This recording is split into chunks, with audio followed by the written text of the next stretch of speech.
The Olympic Games, but with only one event. That's how it all began in Olympia, Greece, back in 776 BC.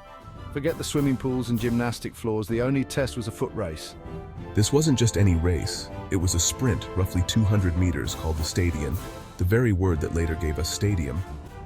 Now picture the athletes. They weren't covered in high-tech sportswear, they were completely naked. This was the shocking reality of the first Olympic Games, a far cry from the global spectacle we know today. The ancient Greeks believed that a healthy body reflected a healthy mind and spirit. They saw athletic competition as a way to honor the gods and showcase human potential. Nudity, while shocking to us, was their way of celebrating the human form and symbolizing purity and equality before the gods. The stadion was just the beginning. Over time, more events were added. Wrestling, boxing, and chariot racing brought new challenges and thrilled the crowds. These ancient athletes were tough. They competed without modern protective gear, their bodies bearing the brunt of each grueling contest. The ancient Olympics weren't just about athletic prowess, they were deeply intertwined with religion. The Games were held in Olympia, a sacred site dedicated to Zeus, the king of the gods. Every 4 years during the Olympic festival, a sacred truce was declared throughout Greece. This allowed athletes and spectators to travel safely to Olympia, putting aside any wars or conflicts. Imagine the scene, thousands gathering in Olympia, not just for the sport, but for religious ceremonies and sacrifices to honor Zeus. The winners were seen as blessed by the gods, their victories a testament to their favor. Instead of medals, they received olive wreaths, symbols of victory and peace. The religious aspect of the Games added a layer of significance beyond the physical contests. It was a time for Greeks from all over to come together, celebrate their shared heritage, and reaffirm their faith. The ancient Olympics were a world apart from the modern Games. Forget the corporate sponsorships and media frenzy. These Games were raw, visceral displays of athleticism driven by honor and religious devotion.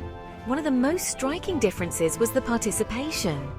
Only freeborn Greek men were allowed to compete. Women were excluded, and slaves were forbidden from even attending the Games.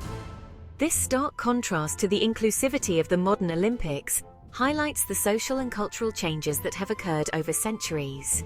Another key difference was the prize. Today, Olympic glory is often associated with lucrative endorsements and global fame. In ancient Greece, athletes competed for glory, honor, and the favor of the gods.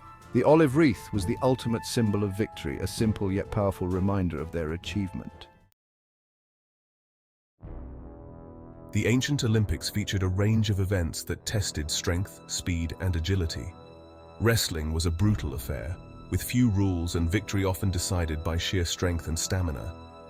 But boxing was equally fierce, with fighters using leather straps wrapped around their fists to inflict maximum damage. Chariot racing was a crowd favorite, a thrilling spectacle of speed and danger. Teams of horses raced around a track, often resulting in spectacular crashes and injuries. The charioteers, often slaves, risked their lives for the glory of their owners. One of the most grueling events was the pancration, a brutal combination of boxing and wrestling. Almost anything went in this no-holds-barred contest, with biting, gouging, and even breaking bones allowed. It was a true test of a warrior's spirit. The Olympics, even in ancient times, weren't immune to politics. City-states often used the Games to assert their dominance. Victories brought prestige and bragging rights, boosting a city's reputation and influence. Athletes often competed for their home city-state, their victories seen as a reflection of their city's strength and prowess. This rivalry, while adding to the excitement, could sometimes lead to tensions and disputes. Religion also played a central role in shaping the Games. The Olympic festival was a time for religious ceremonies, sacrifices, and processions honoring Zeus. The winners were seen as chosen by the gods, their victories a testament to their divine favor. The interplay of religion, politics, and athletic competition created a complex and fascinating spectacle. The ancient Olympics were more than just games. They were a reflection of Greek society, its values, beliefs, and struggles. The ancient Olympics may have faded away centuries ago, but their legacy lives on. The modern Olympic Games, revived in 1896, draw inspiration from their ancient predecessors. The spirit of competition, the pursuit of excellence, and the ideal of sportsmanship transcend time. The ancient games remind us of the power of sport to unite people, celebrate human potential, and inspire us to strive for greatness. The next time you watch the Olympics, take a moment to remember the naked runners of ancient Greece. Their simple foot race sparked a global phenomenon that continues to captivate and inspire us today. What other ancient traditions do you think have influenced modern sports? Share your thoughts and let's explore the fascinating history of athletics together.